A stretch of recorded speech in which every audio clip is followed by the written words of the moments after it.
So if you're new to resistance training, you've almost certainly experienced muscle soreness about a day or two after your workout, and that's called delayed onset muscle soreness, or DOMS for short. And if you're weird like I am, you might even enjoy this feeling. Now, this type of soreness doesn't happen unless you've done something strenuous with your muscles or taken them through a level of intensity that they just aren't normally used to. So this could affect both beginners and advanced lifters. However, this then begs the question, does soreness equal muscle growth, and is it a good gauge for progress in the gym? Well, the first thing we need to understand is why we feel delayed onset muscle soreness. And while there's still ongoing research to pinpoint the exact physiological mechanism, it's generally believed that DOMS is caused by both damage to the muscle tissue, specifically from eccentric type activity, and the repair process that develops in response to the damage. And for those of you who don't know, eccentric means the lengthening of the muscle. So if I'm doing a bicep curl, for instance, this would be the concentric portion since the fibers are contracting or shortening, and then this would be the eccentric portion as the muscle action leads to lengthening. And it's in this portion of the muscle action where it's thought that the majority of soreness is caused. Now you might speculate, okay, well, if DOMS is a result of tissue damage and resistance training intentionally results in this damage so that through rest and nutrition, muscle can then be repaired to be bigger and stronger, then DOMS must be a key indicator of muscle growth. Now in part, this is true because technically these statements don't contradict the other.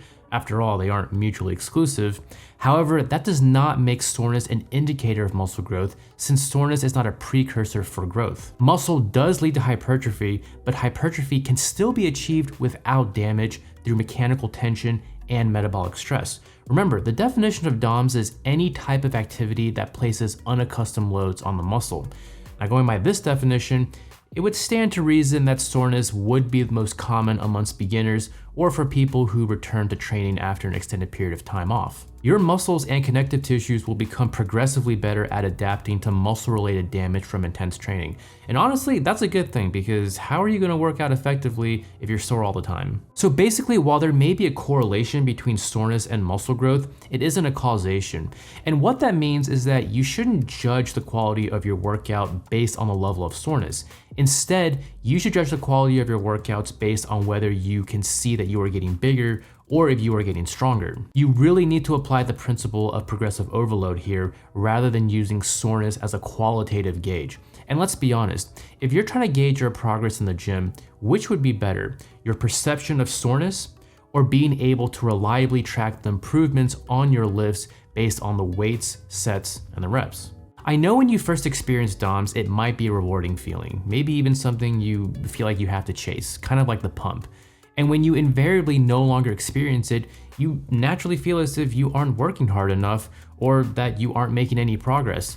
But that simply isn't true. And odds are, if you no longer feel soreness, it's not because you aren't pushing yourself anymore, but rather your body is naturally adapting to the sensation of pain and to your training regimen.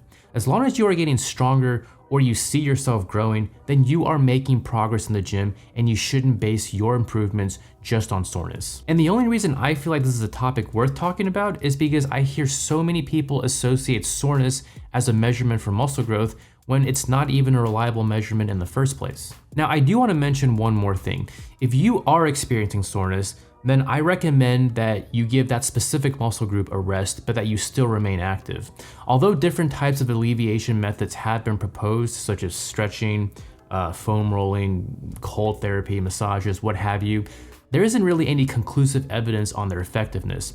However, just by staying active, you'll enhance blood flow to sore areas, which will accelerate the delivery of nutrients to your muscles and aid in recovery. So to sum it up, delayed onset muscle soreness is simply the result of tissue damage and the repair process that follows it. This does lead to hypertrophy, but it's not the only way for muscles to grow, and eventually soreness will be reduced in subsequent exercise sessions. Because of this, soreness is not something a consistent lifter should use as a means to gauge their progress in the gym. If you feel muscle soreness after a workout, great. That's probably not a bad thing. But if you don't feel sore, that's great too, because you don't want to be sore all the time. In the end, the best way to determine progress in the gym is through progressive overload, where you are either consistently getting stronger or bigger over time. Anyway, let me know if you have anything to add down below in the comment section, and remember to drop a like and subscribe to the channel But until then, I'll see you all next time.